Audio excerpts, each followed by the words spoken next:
Pour la République du Congo, l'adhésion à l'OPEP est une décision stratégique.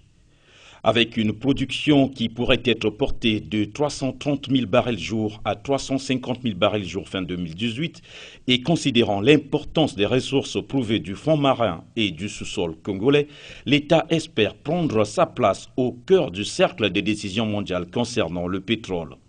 L'ambition est claire, figurer au rang des leaders mondiaux porteurs des propositions dans les négociations internationales.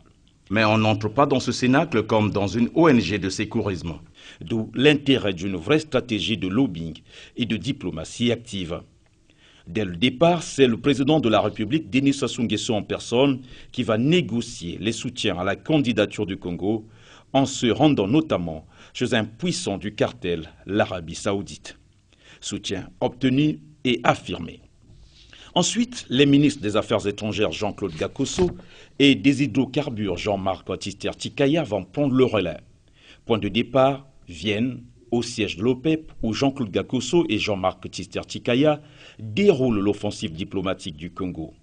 Plus tard, le Nigeria, un autre grand de l'OPEP, est approché et le soutien du géant ouest-africain est acquis au Congo. La détermination du gouvernement à faire entrer le Congo dans le cercle très fermé des producteurs et exportateurs de pétrole a conduit le chef de la diplomatie congolaise à se rendre à Bagdad. Ici également, opération de charme réussie vis-à-vis des autorités irakiennes. Puis, Téhéran, en Iran, le ministre des Affaires étrangères porte au nom du président de la République, Denis Sassou Nguesso, les espoirs que fonde le Congo dans le soutien des autorités de ce pays ami.